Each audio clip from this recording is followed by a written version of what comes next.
Boa tarde, seja muito bem-vindo ao programa Freud Explica, ao vivo aqui na TV Geração Z. Hoje, gente, um tema muito bacana, depressão na terceira idade, tá? Vamos tentar entender os tipos de depressão, como é que acontece, como é que a gente pode ajudar essas pessoas. E para falar sobre isso, eu tenho o doutor Justo, que vocês conhecem e sempre me pedem para ele voltar. Doutor Luiz Justo, muito obrigada, tá, por estar voltando. O pessoal me manda e-mails, a gente quer o doutor Justo e tal, né? Eu é que agradeço o convite, fico muito feliz com isso, né? Boa tarde a todos e espero que vocês continuem gostando de mim, hoje também. Então, doutor, esse tema eu acho muito interessante. Estava até comentando com ele, gente, um pouquinho antes agora. Acabo de perder minha avó, que tem 91 anos, né?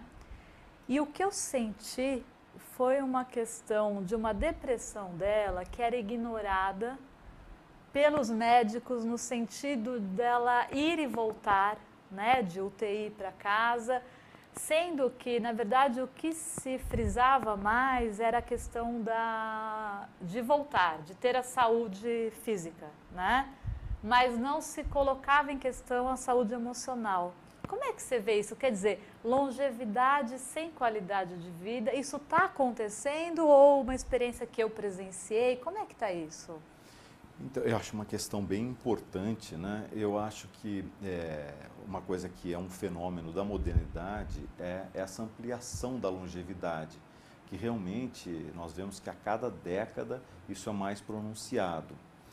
De modo geral, eu acho que o avanço nas tecnologias aí de saúde, né, e mesmo sociais tem propiciado qualidade de vida melhor às pessoas com mais idade, de modo geral. E é isso que se busca, quer dizer, mais vida, mas com qualidade, né? Sim. Tem até o mote lá da Sociedade Americana de Gerontologia, que eu estou sempre falando nisso, mas que eu acho simpático, que é mais anos na vida, mas também mais vida nos anos que a gente tem. Claro, né? Que eu acho claro, muito importante, essencial, né? Porque o que eu acho que traz sofrimento para o familiar e para o próprio idoso é estar numa situação quase vegetativa e sem poder. Quer dizer, isso eu acho até cruel um pouco, né? Eu concordo com você, quer dizer, porque especialmente a pessoa que está bem, para avaliar se a sua vida vale a pena ou não, imagino que a pessoa sofra muito desejando que aquilo acabe quando ela não está realmente com a mínima condição. Mas você tinha tocado numa questão importante, que é o não reconhecimento da depressão num idoso que está até com boa saúde física, Exato. mas está assim com alguma limitação na sua capacidade de extrair prazer da vida. E muito frequentemente acontece nos idosos de haver o que a gente chama de uma depressão subclínica, ou seja, com sintomas mais leves, às vezes uma quantidade menor de sintomas, mas que mesmo sendo mais leves e em menor quantidade, não deixam de comprometer seriamente a qualidade de vida dessas pessoas. Ok, quais são esses sintomas? Então, uma coisa muito frequente é o desinteresse, né? Pelo que está ocorrendo à sua volta, a dificuldade de ter prazer com coisas que antes normalmente davam prazer à pessoa. Às vezes não é tão gritante a tristeza. As outras pessoas, os familiares, os mais jovens, geralmente não veem a pessoa como estando triste. E às vezes ela não manifesta isso mesmo, mas ela manifesta essa perda de interesse e de prazer. E isso é confundido com, às vezes, uma certa apatia que os idosos têm, né? Que às vezes faz parte mesmo do processo de envelhecimento. Sim. Mas, muitas vezes, isso não faz parte do processo de envelhecimento natural. E é uma manifestação da depressão. Outra coisa, assim, uma certa irritabilidade, mau humor. Eu ia te perguntar da irritabilidade que a gente percebe em alguns idosos. Começam a ficar realmente mais, às vezes um pouco mais agressivos, né? Menos tolerantes com algumas coisas, né? Pode ser que isso seja normal em alguns casos, porque a gente vê tanta coisa acontecendo que a gente também fica muito irritado com o que acontece. E a gente vê uma pessoa que já viu muitas vezes essas coisas acontecerem, às vezes também se irrita e manifesta isso. Mas isso também pode ser um sintoma da depressão. E outra coisa importante são as queixas relativas ao corpo, em geral queixas dolorosas, que a saúde não vai bem. Tá. Muitas vezes a pessoa é avaliada por um bom clínico e tudo, e constata que para aquela idade a pessoa está muito bem de saúde. Só que a pessoa não reconhece isso e ela se queixa, né? Se queixa de dores, e às vezes as dores ela até tem, mas ela sente de um modo muito exacerbado, Tá. e a queixa é muito marcante. E isso acaba, às vezes, irritando a família, falando de irritabilidade, né? Tá. E as pessoas vão deixando a pessoa um pouco de lado, sem se lembrarem que ela pode estar bem quanto à saúde física, né, dela, do corpo, né? E não está bem quanto à saúde mental, que também é do corpo, mas que, às vezes, nem sempre identificável como um problema de saúde. Claro, e que pode trazer essas dores, né? Quer dizer, a somatização, né? Somatização, especialmente o modo como a pessoa sente. Às vezes uma dor articular, que é comum em idosos, Sim. ela é muito bem suportada para a mesma pessoa num determinado momento, e é terrível em outro momento se ela estiver deprimida. Então, no momento que ela está deprimida, aquela dor é insuportável. Não tanto porque a dor em si, né, piorou, enfim, há um problema funcional maior naquela articulação, mas sim porque ela psiquicamente está mal e ela não está sendo capaz de lidar com aquela limitação que ela tem. E Luiz, assim, a causa, né, dessa depressão, o próprio fato da pessoa se perceber mais velho, a consciência da morte, existe quer dizer, por que essas pessoas podem ficar, aposentadoria, por exemplo, ócio, né? Tudo isso pode ser, sim, podem ser causas. Podem ser desencadeadores, podem intensificar sintomas. Eu acho que é bem importante também a gente pensar, quando a gente fala em depressão na terceira idade, pensar no plural, talvez em depressões, porque há uma heterogeneidade muito grande quanto à natureza dessas depressões. Ok. Nós ainda precisamos conhecer muito, é preciso que haja um avanço maior no conhecimento científico, para que a gente entenda melhor o que se passa a nível neurobiológico, o que a gente pode fazer em termos de tratamento farmacológico e também a nível psicossocial. Quer dizer, é preciso que essas pessoas sejam mais compreendidas, porque até com o aumento da longevidade, nós temos agora uma população que é relativamente nova para o mundo, Sim. que são os idosos, né? Então a gente conhece pouco ainda essa população para o que é necessário que a gente conheça. E eu acho que o idoso, não sei, pelo menos no Brasil eu percebo, ele não é muito respeitado. Você concorda? Quer dizer... Concordo sim. Eu acho que em alguns países, né, onde já há mais idosos há mais tempo e onde as políticas públicas estão mais avançadas, existem programas voltados para o bem-estar do idoso e que são muito importantes para que esse bem-estar realmente ocorra. No Brasil, ainda nós precisamos caminhar muito nesse sentido. Eu acho que é fundamental. Você estava falando até nessa questão desses problemas que podem, pelo menos, entristecer o idoso e diminuir a qualidade de vida dele, mesmo que não exista depressão. Porque muitas vezes não é nem o fato de haver uma depressão, mas do idoso não ter mais lugar no mundo, ele não enxergar um lugar para ele dentro da família. Onde eu pertenço agora, exato, né? Qual a minha importância, né, no mundo, a minha importância para as outras pessoas, a que rede eu pertenço, né, como você falou. Então isso muitas vezes traz um tipo de desvalorização do viver, que não é exatamente uma depressão, mas que decorre, ou pelo menos em princípio, né, mas decorre realmente dessa falta de lugar para o idoso dentro da família e do grupo social. Isso pode funcionar como um desencadeador para uma doença depressiva, né? Mesmo que inicialmente não seja uma depressão. Então é preciso que a gente desenvolva a capacidade de ter empatia, que é uma coisa que eu acho que não vale só para o idoso, vale para todos, né, para todo mundo com quem a gente entra em contato, E às vezes a gente pensa, o que é isso, né? Empatia, essa palavra, assim, até e que hoje em dia tá até, né? as pessoas não estão com muita empatia, né? Eu tá mais acho que difícil. não. Até a rapidez do mundo, né? É, exato. Porque essa coisa de você poder olhar para o outro e tentar compreender o que se passa com ele, sob a perspectiva dele. Deles, tirando a sua, né? Quer dizer, isso é uma coisa que as pessoas ainda não percebem, né? Eu acho que a gente tende a ver como é que a gente veria o problema, né, se aquilo estivesse ocorrendo com a Exato. gente. E não tentar olhar para o outro a partir dos recursos que a gente pode enxergar no outro e tentar entender como é que ele olha aquele problema. E, gente, isso é tão fundamental, nossa, pra gente, né? Até pra gente mesmo, né? Eu acho que sempre, né? É fundamental. Sempre. E a gente poder expressar isso e mostrar que a gente está interessado pelo bem-estar do outro.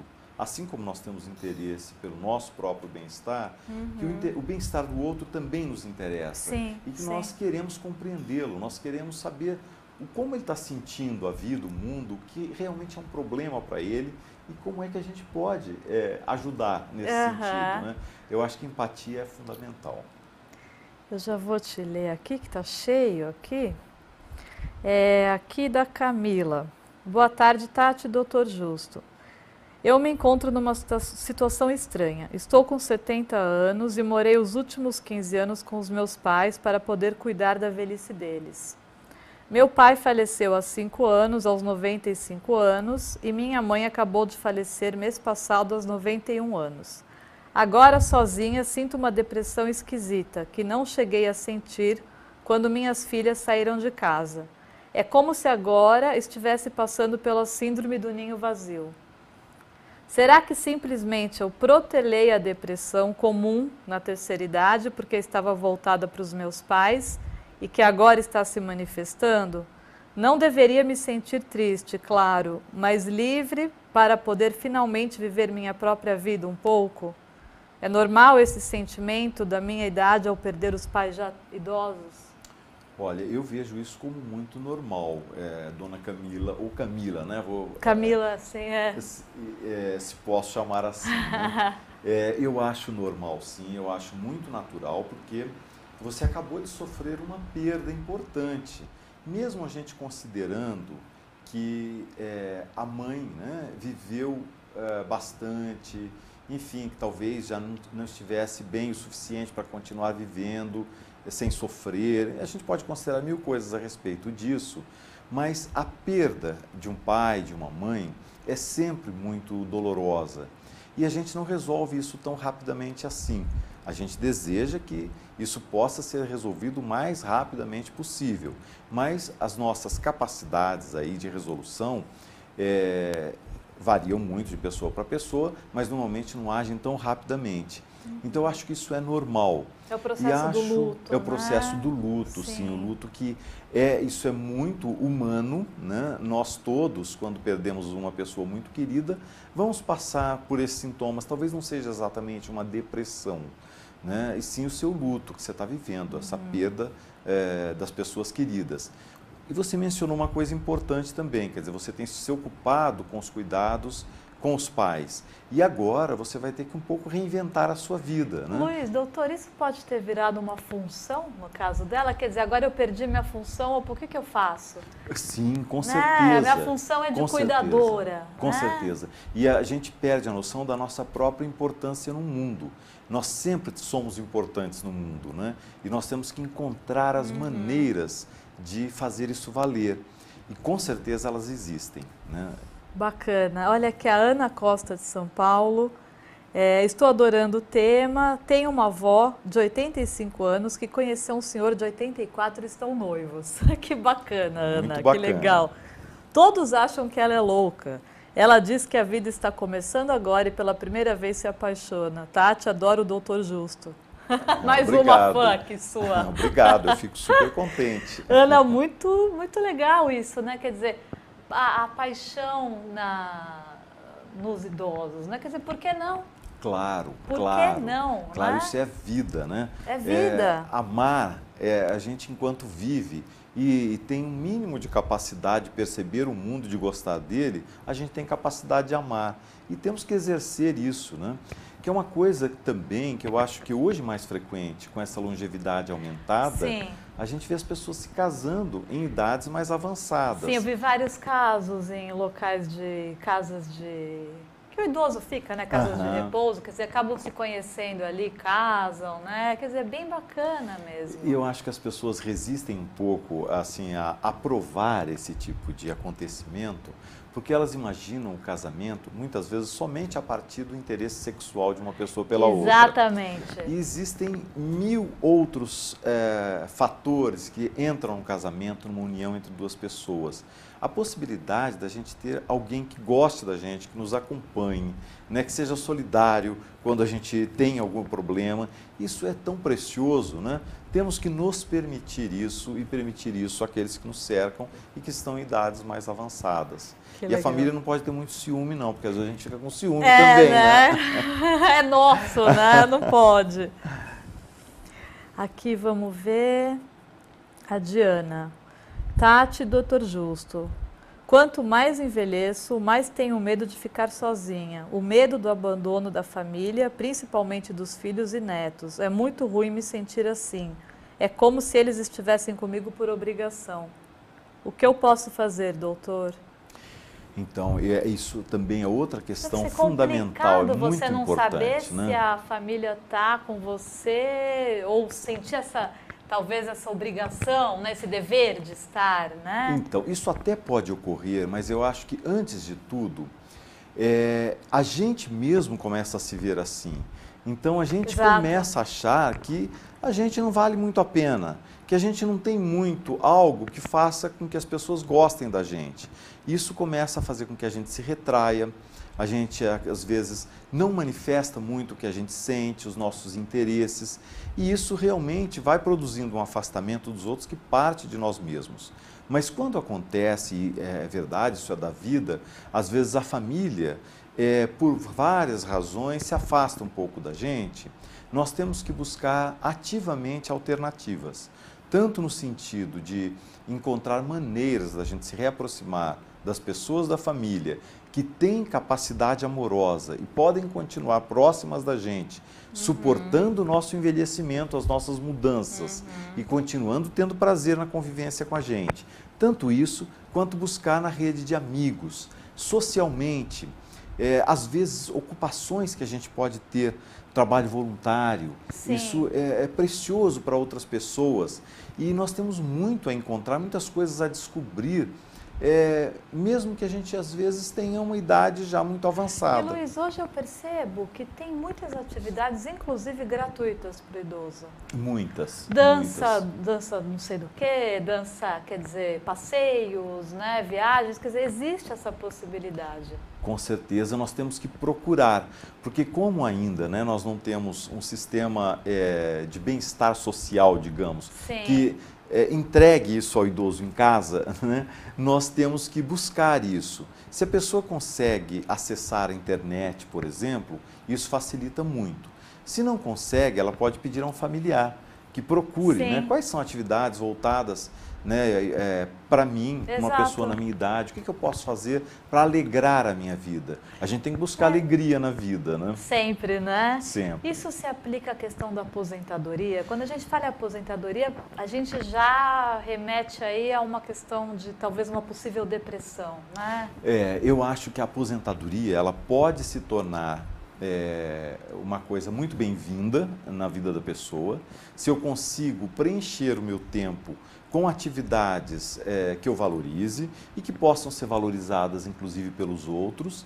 Então aí a aposentadoria é muito positiva, mas se eu me aposento e acho que me aposentar é viver sem fazer absolutamente nada, esperando que o mundo me traga alguma coisa que eu não sei exatamente o que a tendência é de eu viver mais infeliz. Então, eu acho que após a aposentadoria, a gente tem que buscar atividades, sim. Inclusive, às vezes, atividades que são outras formas de trabalhar, né, de produzir um bem para o outro, que às vezes precisa muito e que vai nos ajudar a criar laços afetivos também com o outro. Então, isso é muito importante. E até é interessante quando a gente fala em depressão e falar em aposentadoria, porque muitas vezes as pessoas de mais idade se aposentam precocemente porque estão vivendo um episódio depressivo, digamos, sim. e que não foi reconhecido e não está sendo tratado, e a pessoa não tem energia, não tem ânimo mais para o trabalho e acaba se aposentando no momento em que ela não deveria se aposentar. Ela poderia continuar trabalhando mais, talvez aquilo para ela fosse importante. Então, mais uma vez, é importante o reconhecimento e o tratamento adequado das depressões na terceira idade. Bacana. Vamos, antes da gente fazer intervalinho, vamos ver mais uma aqui. Aqui, o Carlos. Após a aposentadoria, não seria sempre bom se manter ativa, que a gente está falando, né? Creio que hoje em dia a terceira idade tem diversas opções de grupos, saídas, viagens. No meu caso, o medo da morte diminuiu muito com a idade. Isso é normal, doutor? Eu acho que sim. A gente, lógico que nós somos muito plurais, umas pessoas até ficam com mais medo, né, e outras com menos. Mas eu acho que quando nós conseguimos nos tornar, eu vou usar uma palavra talvez não seja a melhor, mas mais sábios, a gente vai perdendo um pouco esse medo. E a gente vai olhando mais para aquilo tudo que a gente viveu e vive ainda, né? E a gente assim vai desenvolvendo um sentimento de gratidão à vida por tudo aquilo que a gente pôde experimentar e pode continuar experimentando, sem ficar olhando para o fim disso, sem ficar olhando assim fixamente para o fim da vida. O fim um dia virá, mas vamos olhar para essa vida que existe enquanto ela existe. E a gente não sabe quando vai ser esse fim, né? Bacana. Vamos aproveitar bem isso. A gente já volta.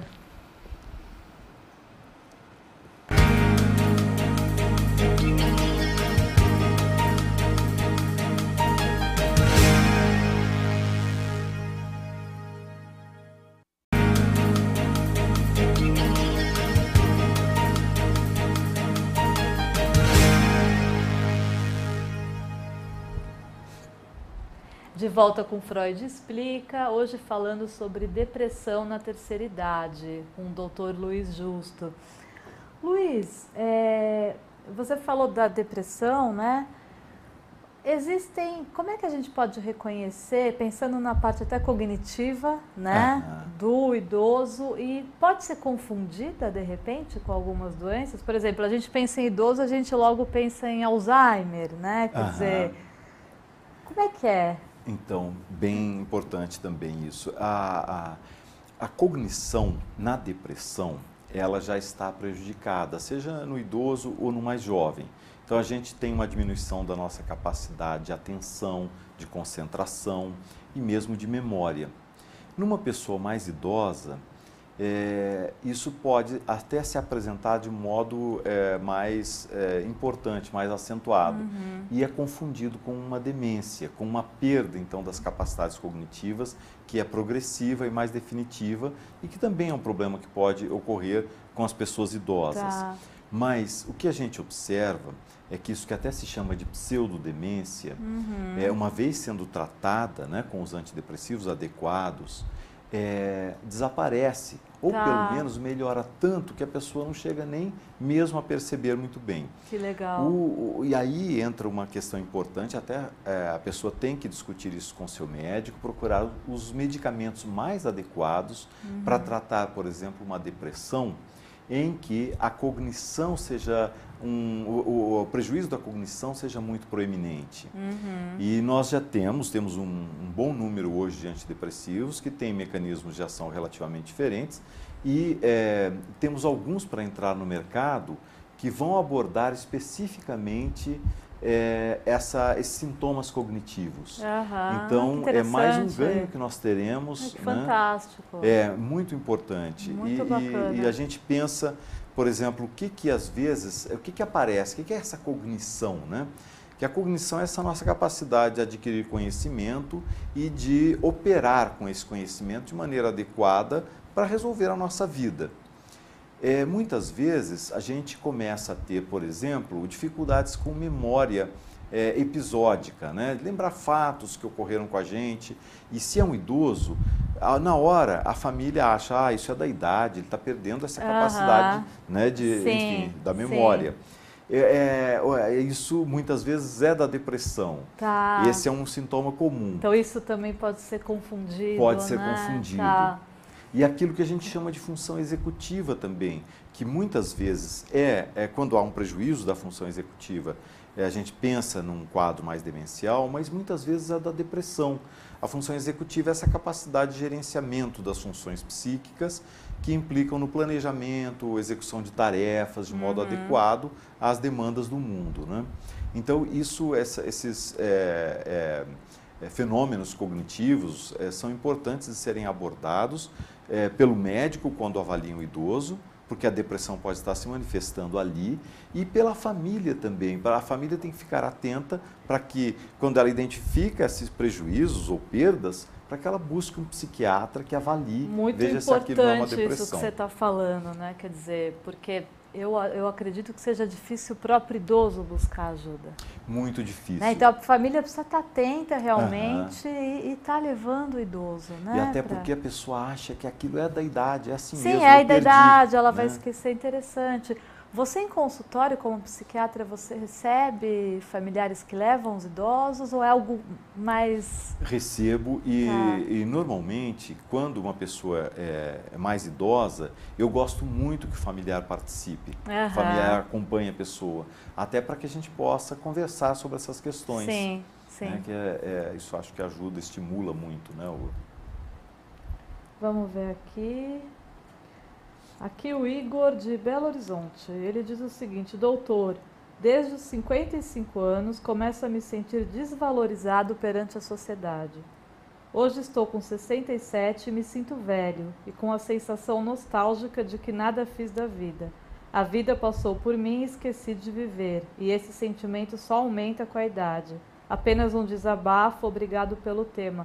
Aqui pode ser um quadro depressivo, né? Ele mostra uma angústia. Eu né? acho que sim, pode ser uma tristeza também, por perceber que às vezes a sociedade é muito boba. Né? Sim, isso sim. Porque pode ser uma lucidez até frente à sociedade. Né? Agora, nós temos que encontrar em nós recursos para combater isso, né? E buscar interesses e desenvolver os nossos interesses. Existem inúmeras atividades, desde uma leitura. Eu conheço pessoas que desenvolvem o prazer da leitura na terceira idade. Eu, na minha idade, o meu maior prazer é a leitura. Eu também, e recomendo. E é um prazer, olha, é muito bom, né? Muito bom. Atividade física, até pegando assim um gancho de uma pergunta anterior, sim, boa. Isso ajuda muito. A gente com mais idade, se a gente pode fazer exercícios físicos adequados às nossas capacidades, nós tendemos a usar muito melhor o nosso corpo. Isso nos dá uma sensação de bem-estar muito maior. E a busca de pessoas que tenham algo a ver com a gente. Então, se a gente tem uma sociedade mais boba, a gente está no meio de pessoas mais bobas. Sim. Não informadas, preconceituosas, né? Essa coisa da não informação é terrível, né? Terrível. As pessoas muito desinformadas ou utilizando somente essas informações que são veiculadas de modo mais comum e mais fácil, e elas acabam perdendo a oportunidade de conviver com pessoas que têm muita riqueza para dar para elas. Com a idade, há uma vantagem que a gente tem com a idade, é adquirir um conhecimento maior sobre a vida, sobre o mundo, né? E uma flexibilidade, às vezes uma capacidade de não sofrer tanto com problemas que às vezes afligem muito o mais jovem. E a gente pode trocar isso com as pessoas, a gente mais idoso também tem que poder encontrar os caminhos, né? As vias para que isso seja realizado.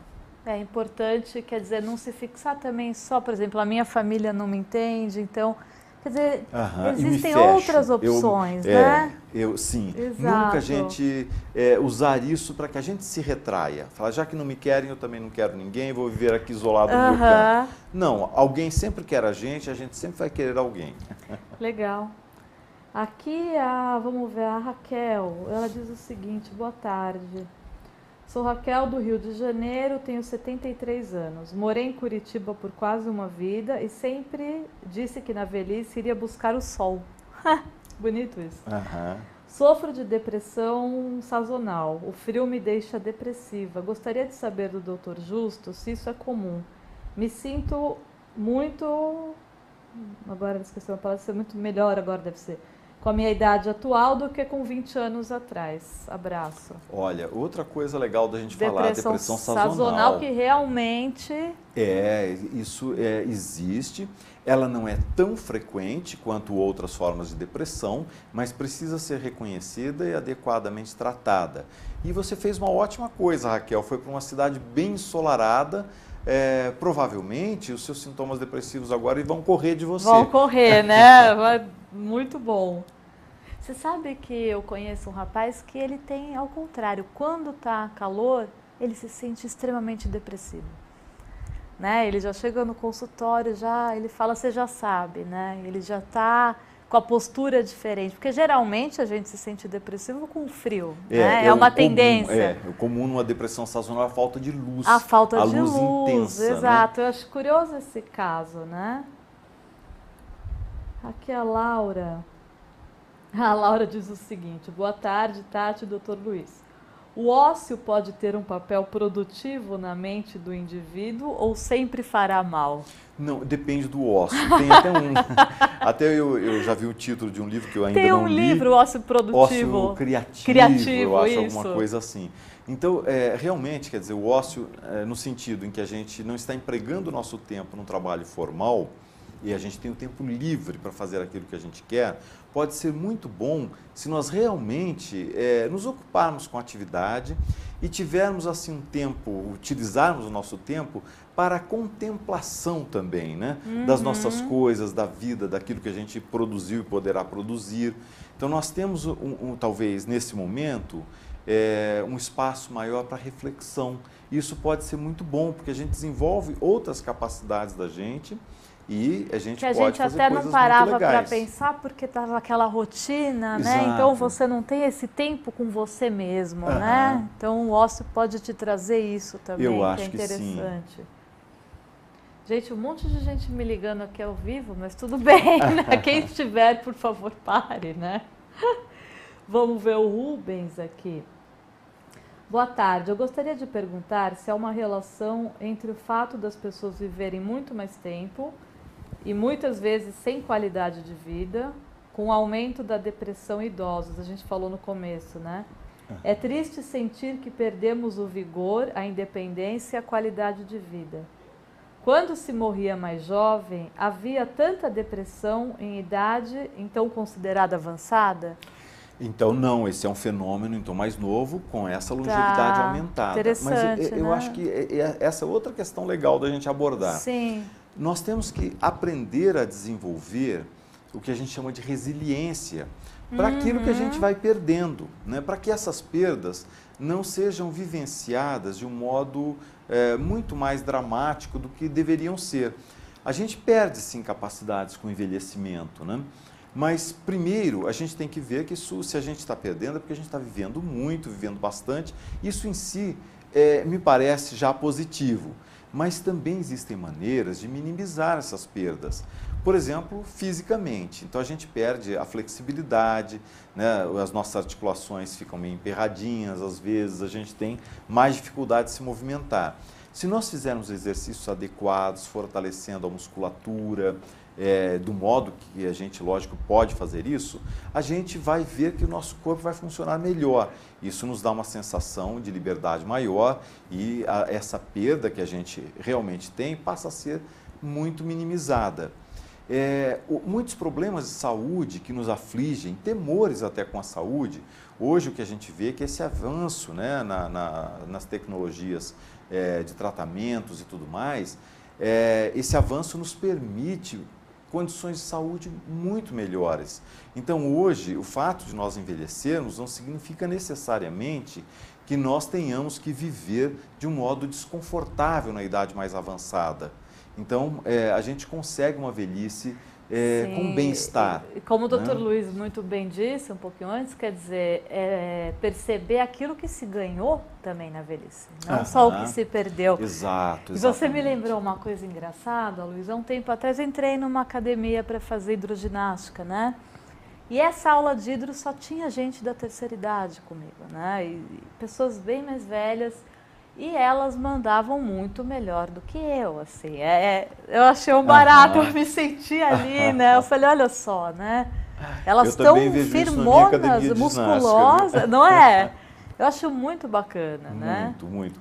E eu acho que é fisicamente e mentalmente. Nós vemos pessoas com idades muito avançadas e que são muito modernas, muito pouco preconceituosas, né? Aqueles cabelinhos roxos, você já vê aquelas senhoras com cabelo roxo, azul, quer dizer, tem essa um liberdade, estilo, né? Por que não? Estão fazendo um estilo ali que elas gostam, né? E essa questão, eu falei no preconceito, eu fico muitas vezes agradavelmente surpreso quando eu vejo pessoas bastante idosas e que são muito inteligentes quanto ao manejo dessa questão do preconceito que a gente vê tão difundido na sociedade. E o Dr. Luiz, a gente adora o preconceito, né? Exatamente. Temos horror, né? Horror, né? Total. E preconceito, em geral, tem muito a ver com desinformação, né? Correto. Com, assim, um modo muito limitado de olhar para a vida, de olhar para o mundo. É uma burrice, né? É uma forma de burrice. Uma forma de burrice. Essa palavra, né? Que a gente às vezes não gosta de usar, mas eu acho que é assim, preconceito é burrice, né? E nós todos estamos sujeitos a ele e nós todos temos que estar atentos a isso e lutar contra isso, né? E eu acho que é mais uma capacidade que a gente desenvolve ao longo da vida.